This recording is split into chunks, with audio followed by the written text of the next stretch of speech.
Welcome, everybody, to Survive and Advance on the Grueling Truth Sports Network. Survive and Advance is brought to you by Replenishing Care and Technologies, the future of sports medicine. To check them out, click on the banner at the top of gruelingtruth.net. I'm your host for Survive and Advance, Mike Goodpaster, and right now I'd like to welcome my co-host, 1981 national champion, Steve Risley. How you doing, Steve? Doing great, Mike. How you doing today? Oh, I'm always doing good. I didn't get selected for jury duty, so I do want to apologize. No live shows the last 2 days, but you did get to listen to some old shows, and I would like to thank everybody that listened to those. But let's start off. Let's talk about Hard Knocks.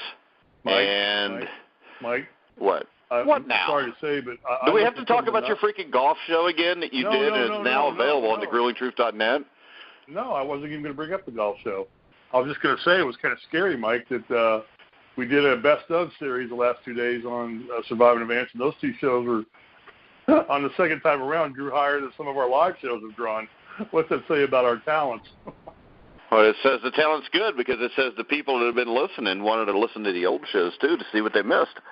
There you go. All right. Okay, I'll take that. Good answer. And you can check out Steve Risley and Lucas Weiss on the golf show talking about the Ryder Cup, last week's tournament. What else did you talk about this week, Steve? Well, last week's tournament was prevalent because it set the stage for the top 125. Of course, the top 125 in the money rankings retain their full status, exempt status on tour for the next year, which basically gives them a job for another year. They can pick and choose their own schedule, play in any tournament that they want to. It's not an invitational-only tournament or a pre-qualifying tournament such as a World Cup event or a World Golf event or a major, generally which you're invited to play in the majors. So that's a big part of it. Secondly, it gets you into the FedEx Cup, which starts this week at the Northern Trust Open. And that pairs down to by 25 and then down to finally to the last tournament, the top 30.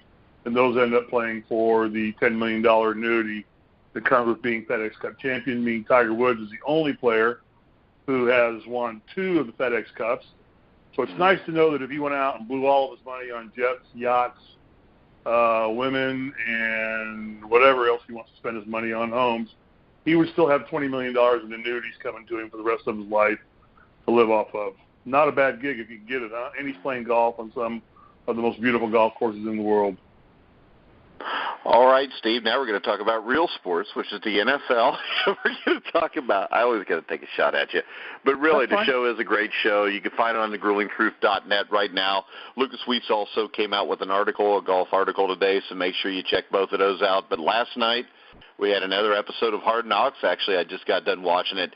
And the thing that stood out to me with Hard Knocks is it seems like every day anymore, real news will just make you a little bit scared and sad. But Hard Knocks devoted 5 minutes to probably the most entertaining and the nicest person on the Cleveland Browns, which is Moose the dog, Steve. Moose was great.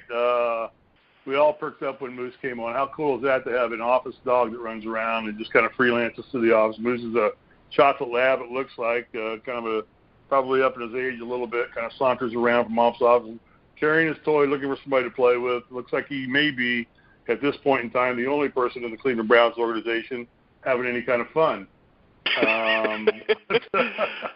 Well, you know what? They let him wander around the organization's facility freely, which the only other person I think that's allowed to do that's Des Bryant, who's not even in the organization yet. Yeah, that's true. So Des and Moose were the only two who had free reign of that building on last night's show. So interesting. But Moose certainly was a good touch.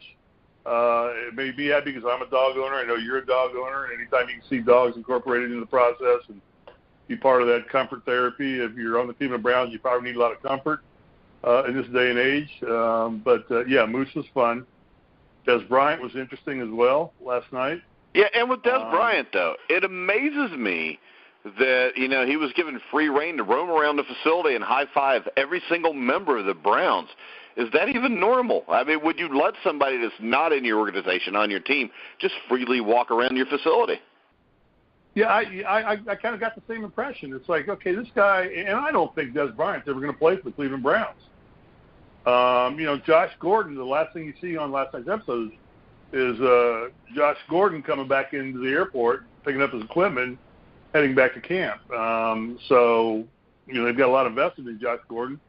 Dez, I don't know. I don't know what his mentality is all about. They've already got Jarvis Landry, who is a hothead. So speaking in a positive way for the Browns right now, he's been a bright spot for them in terms of intensity. But does that sour? I mean, do they end up with 3 receivers too many? They're going to go through a quarterback controversy here eventually because both quarterbacks are playing well. Oh, it's not going to be a controversy. Baker Mayfield's the number 1 pick. Baker Mayfield's the quarterback at one time or another. So I don't think there's a controversy with it. And I think Tyrod Taylor is a solid quarterback, but when you got as much money invested in somebody as do Baker Mayfield, I don't think there's ever going to be a controversy. The only controversy is when you let him play this year. That's the controversy. Yeah, and I agree with you 100%. It's not if, it's when, and how fast do you put him in there? How far do you let Tyrod Taylor in preseason has looked good. I've been impressed with him. He's moved the offense up and down the field. But Baker Mayfield just seems to have that air of excitement about him a little bit more, probably what the Browns are craving in a quarterback. And I think, unfortunately, Tyrod's in this awkward position that as soon as he checks off wrong or throws a pick, they're going to be chanting Baker Mayfield. And I don't think Tyrod's ever going to get a fair shake from this point forward, especially if the Cleveland people are watching Hard Knocks, which I'm sure they all are. Everybody's falling in love with Baker Mayfield. I mean, even Brad Paisley made an appearance last night on the show, and the first thing he wanted to do was meet, Baker Mayfield and go visit his Winnebago, his RV. So, I think it's heir apparent. It's only a matter of when and how far do you let things go before you do it. With this coaching staff, I have no clue.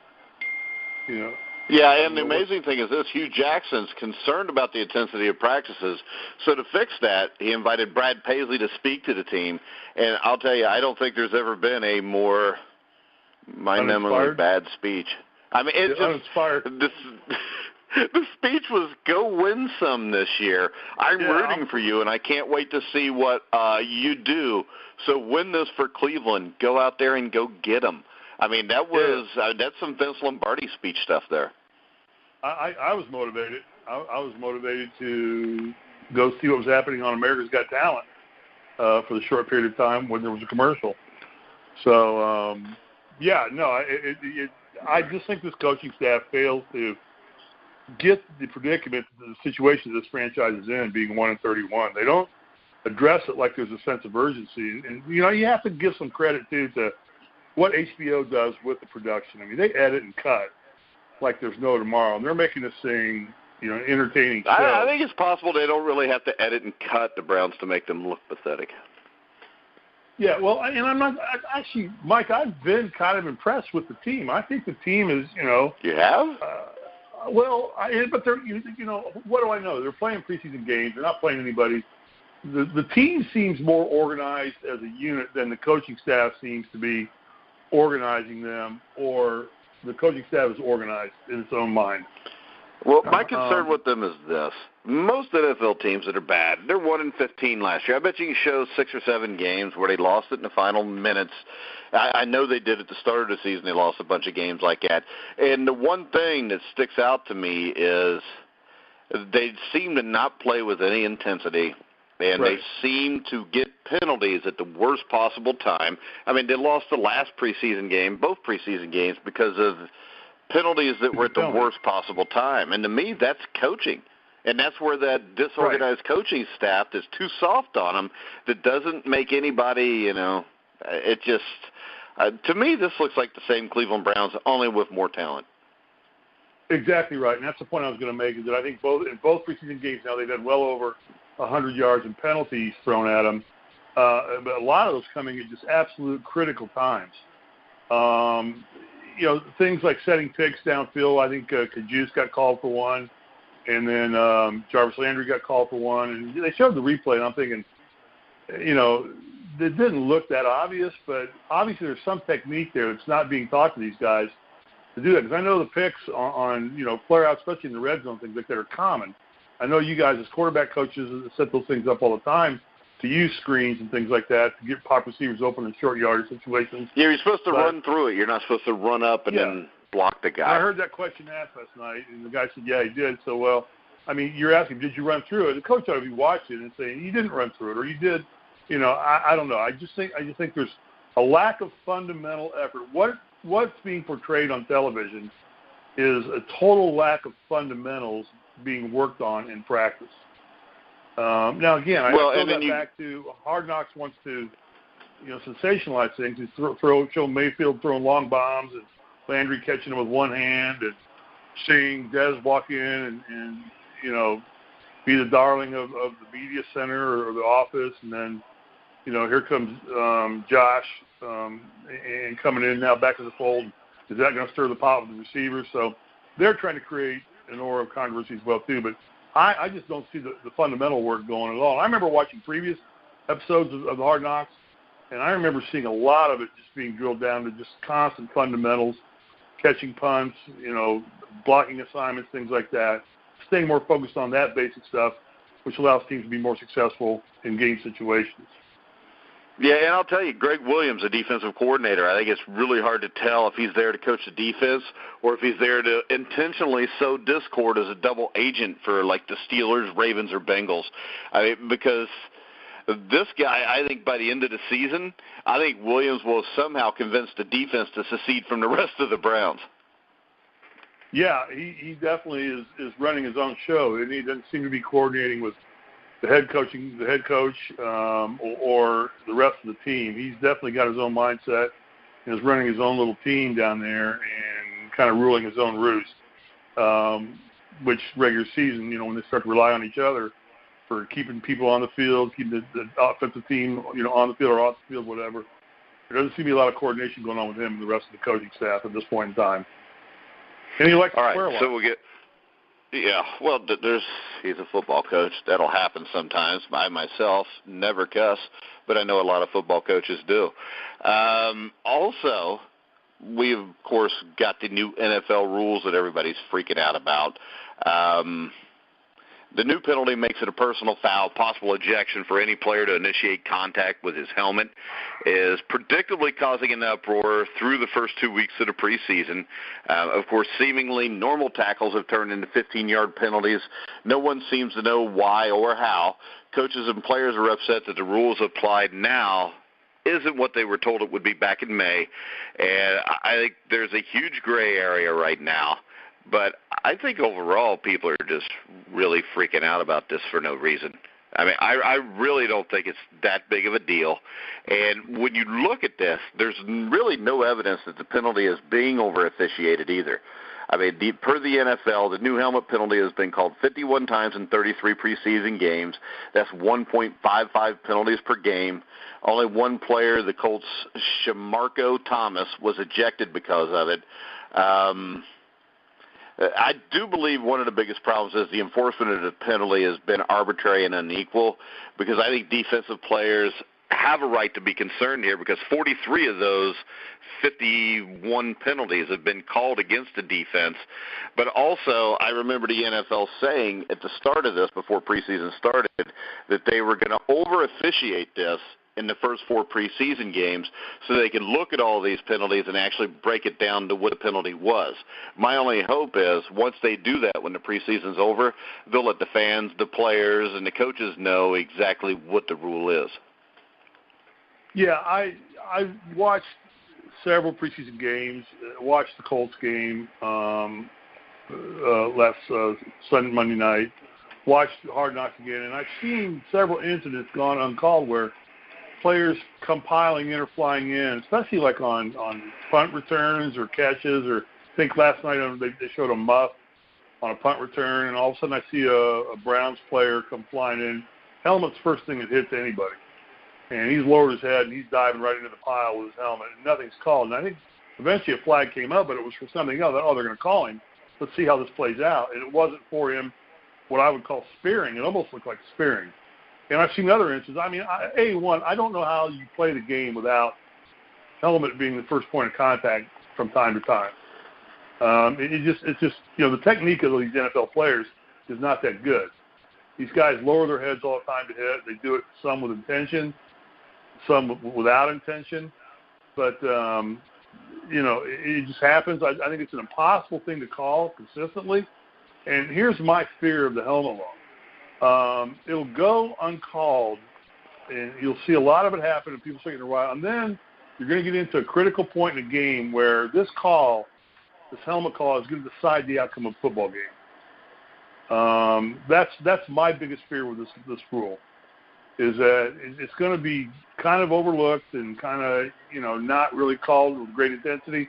And then some referee's going to get a chance to be a hero, and not intentionally, because I don't think the referees in the NFL cheat, but the call's going to come. When it hasn't been called most of the game, it's going to come at such an importantly critical time for some team to win a game that it's going to just disrupt the whole rule and the whole process even more. I just think you need to look at it and say, if you're lowering your head to spear, that's a penalty. But to say that the contact's initiated with the helmets, that's the sport of football. It's a contact sport. Yeah, and that just brings us back to the NFL preseason and how senseless it is anyways. I think this is something that should be shortened to 2 games. I don't know why, if you have a big-time running back, like the Bengals, I don't know why Joe Mixon and Gio Bernard are running the ball. I mean, I can see why Andrew Luck is playing so much in the preseason. And you said it yourself, the fact that he looks like he's holding on to the ball too long. Everything's going real fast for him. So I think for him, I think that there's nothing wrong with playing him. But if you're the Green Bay Packers, why do you even have Aaron Rodgers in? I mean, if you're going to put him in, play 2 preseason games, let your starters play a quarter in maybe the second game. Find out in the other 2 games who are the guys you should cut and who you should keep, because we've seen way too many senseless injuries just in the last few years. If you're a Packers fan, you saw Jordy Nelson a few years ago follow a torn ACL. Steeler fans watched Marcus Pouncey get hurt, broke parts of his leg.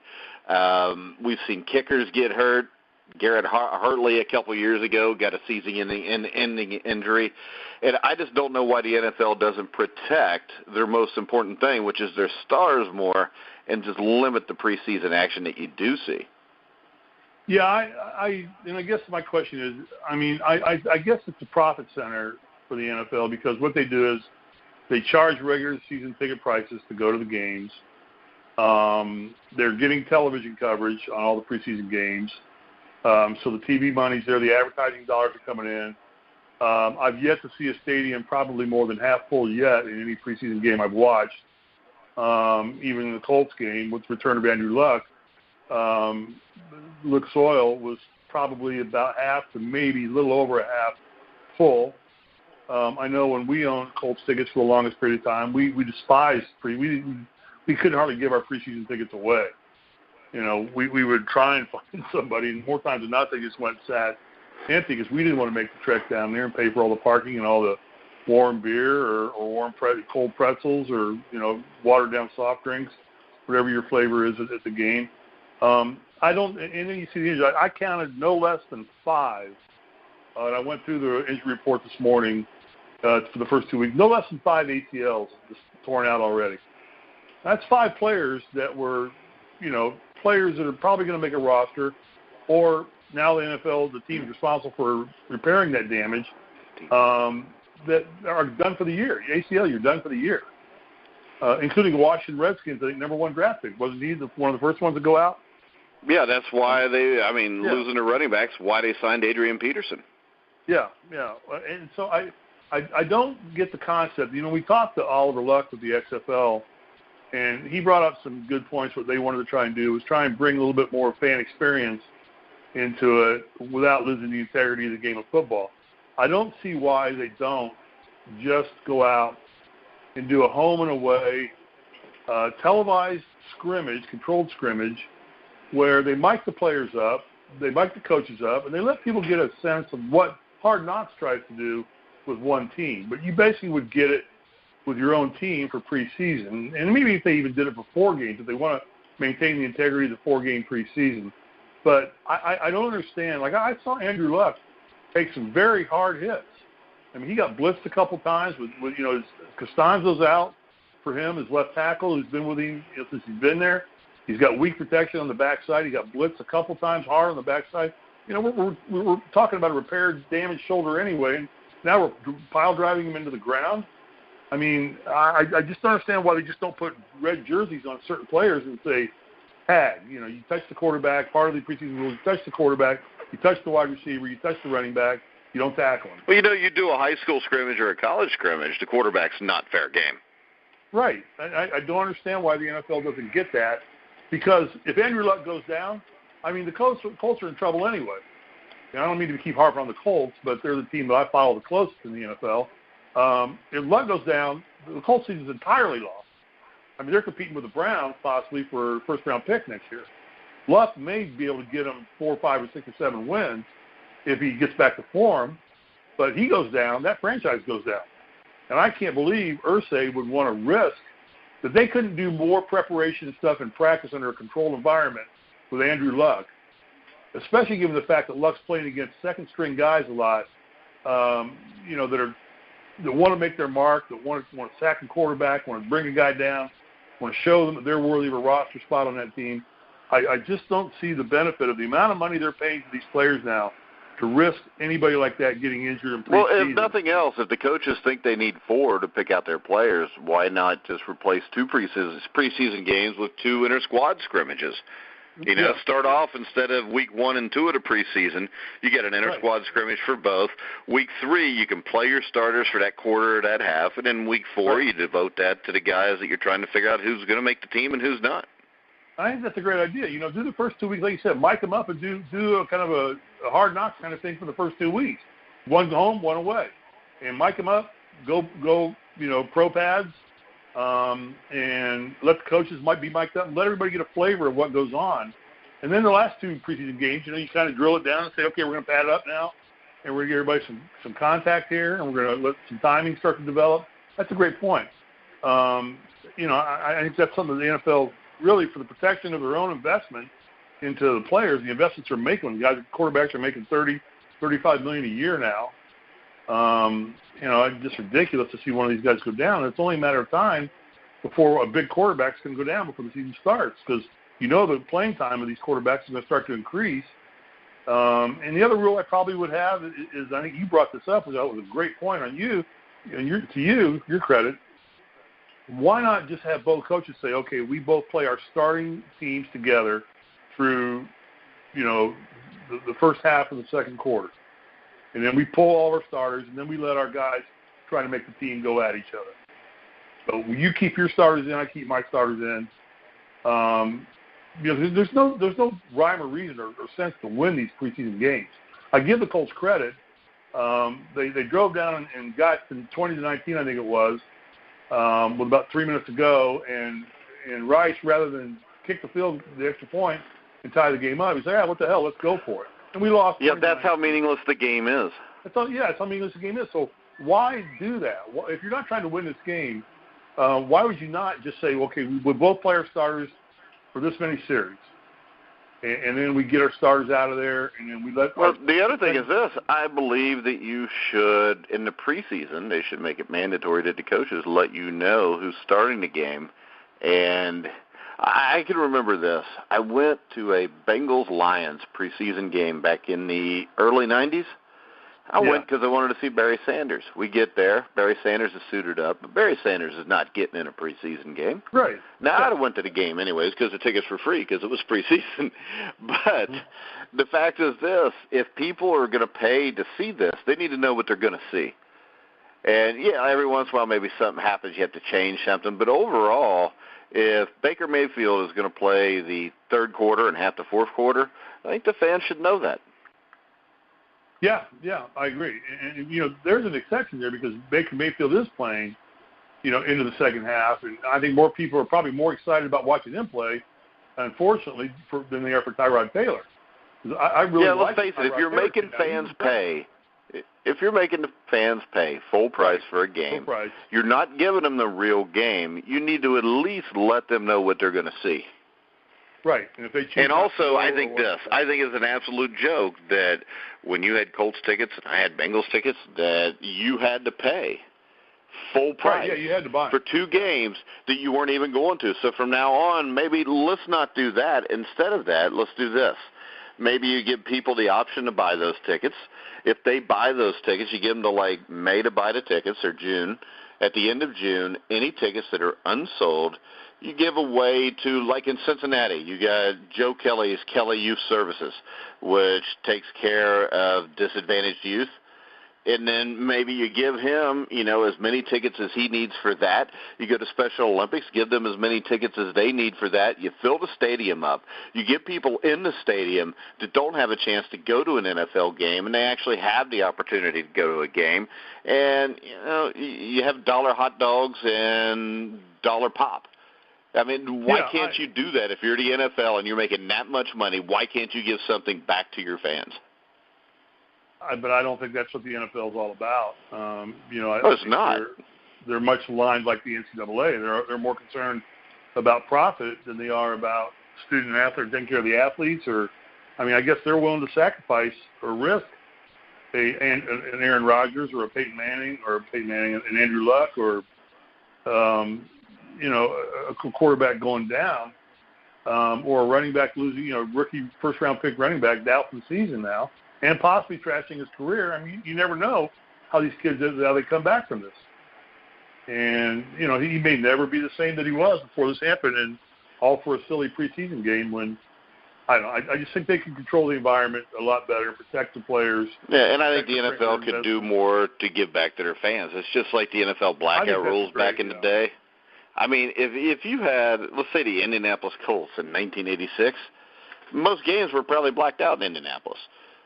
So your problem then is they're going to show the Bengals or the Bears, and you're going to have a 9-year-old kid growing up watching the Bengals or Bears just as much as he's watching the team in his own city. And right. I don't think that the NFL ever looks at the fact that you want to bring in new fans too. Right, and I remember that in '86 when the Colts were struggling badly. Actually, they weren't blacked out, and here's why. They had a 72-hour rule, had to be sold out 72 hours before. Always on the 71st hour, Irsay would come and would buy all the remaining tickets. Now whether he actually bought them or not, and he owns the damn team. So yeah, that's the same thing they did in Cincinnati, but right. You still have years. Like I know in '95, the year you guys made the run with Harbaugh, I've watched the game not too long ago because we got it on a DVD, but they played the Patriots, and if they win, they go to the playoffs. And they made the comment on there that it was the first game that was actually sold out the entire year. Yeah. And that was not a bad team. Well, the whole experience of it, if you've never been to an NFL game, anybody's listening who's never been to a game, it's really not that pleasant of an experience to go to a game. I mean, no. You get the atmosphere of being there and the noise. But I tell you, we had seats on the 20-yard line about 10 rows up. We'd gotten them in the lottery, the original lottery for the original when the Colts first came to the Hoosier Dome back in 1984. We'd gotten the 10 tickets. 5 of us put our name in, and one person drew 10 tickets. We all put in for 10 tickets, and we got them, so we all split those tickets forever. What would happen is first off, these seats are built for people 4'11". And we had, not the first 10 seats in a row. People were always walking over, back, and you always had to stand up. And then you're sitting there, and people, ball gets doing anything, everybody stands up in front of me, you got to stand up. And then I'm 6'8". Yeah, which means you're like 9 feet tall, so nobody behind you for 20 rows can see the field. Can see, and they're always tapping my shoulder. Could you move over? I'm like, no, I'm sorry, I'm watching the game too. And then what would happen was the ball would come down to our 20-yard line. And then here comes the TV camera that we're low because we're only like 10 rows up. We're low, and the TV camera parks itself right in front of us. So we can't even see the line of scrimmage. So what do? We end up watching it on the Jumbotron. We ended up, after paying, back then, ticket prices, when we first got Colts tickets, they were $29 a seat. I think the last ticket I bought was over $150 a seat for the same seats. Yeah, plus you get the luxury of being able to be around all the people that show up at 8 in the morning and start drinking, get all liquored up, and don't even remember the game the next day because they're so drunk, fighting. And I'll never forget, the people that owned the tickets in front of us were from Fort Wayne, Indiana, and they owned a restaurant chain in Fort Wayne, and they never went to the game. They always sold their tickets. And they always invariably always went to whoever was coming in, because that time you play a lot of regional teams because you're in your conference. We'd always get the opposing team sitting right in front of us. And then right behind us were all the players' wives.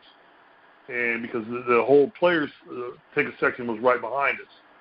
So we always had to put up with the obnoxious fans right in front of us the entire time.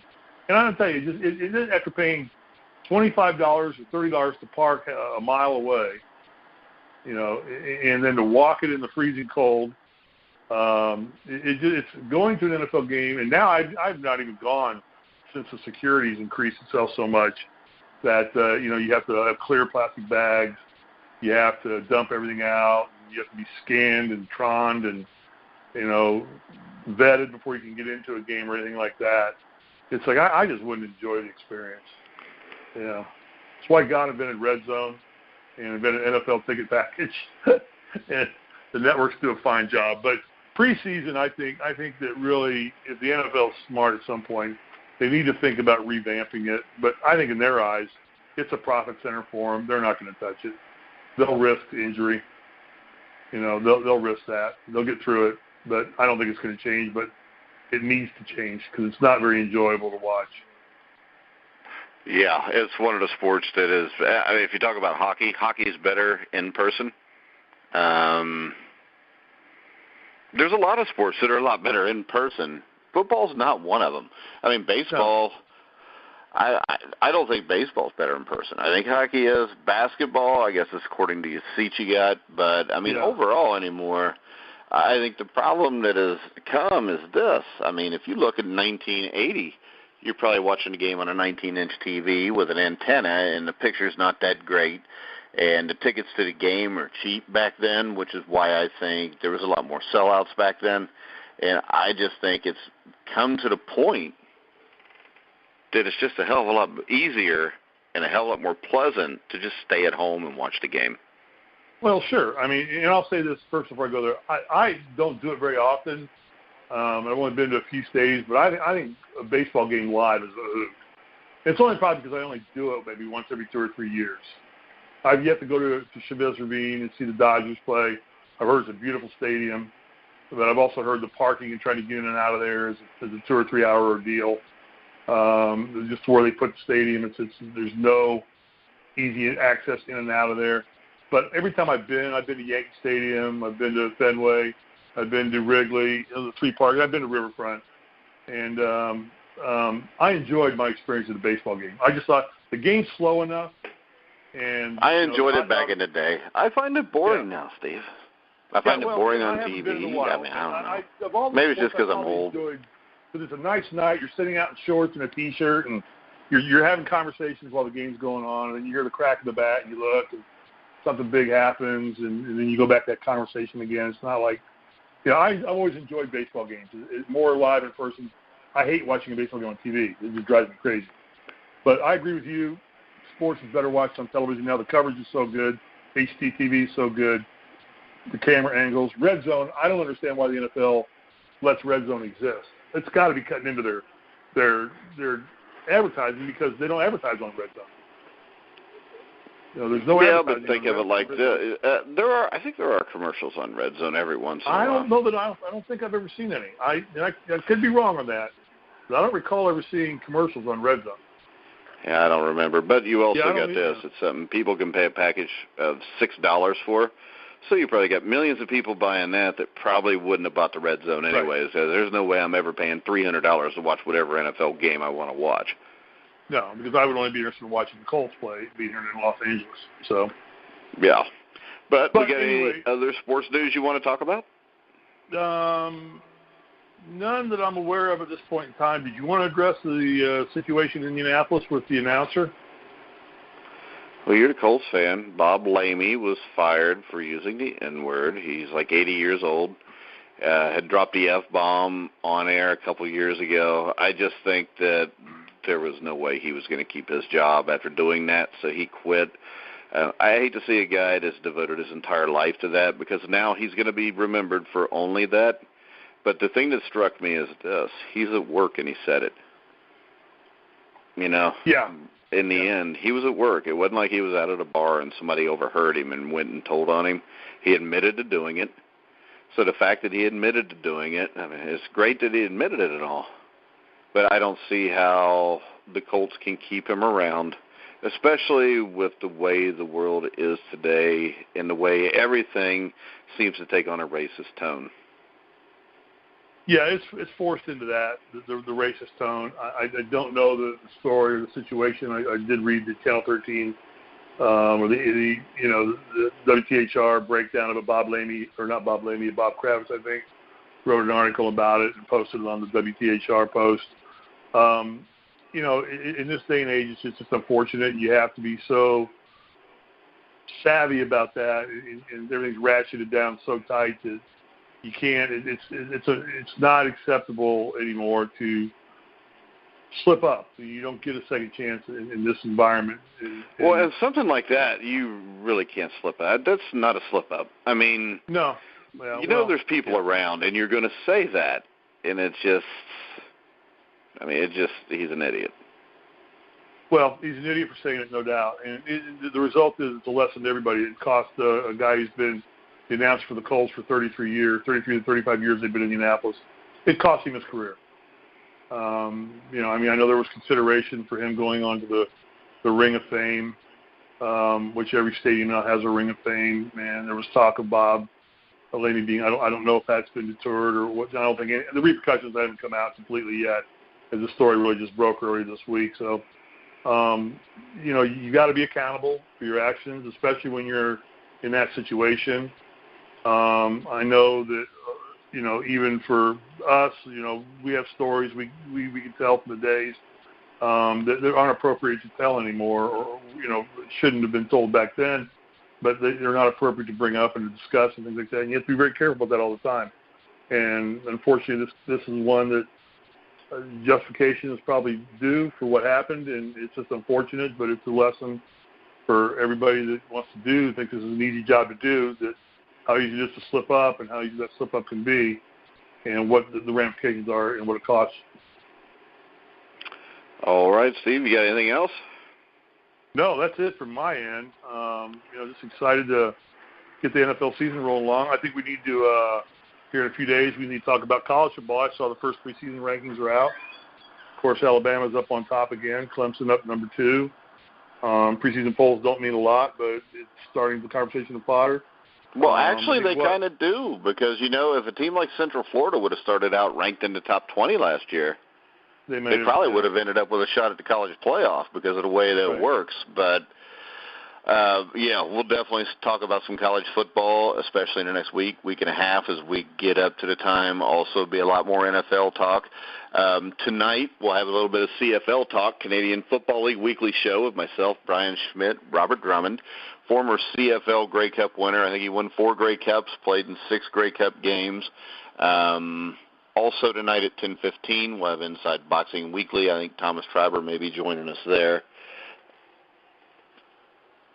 But, all right. So if we got nothing else, what? Go ahead. Yeah, one other thing. I think next week, for those of you that listen to us during basketball season, we do have a show called Indiana Basketball Weekly, which we fire up and run during the college basketball season for Indiana. It's going to be a very exciting season for the Indiana Hoosiers this year.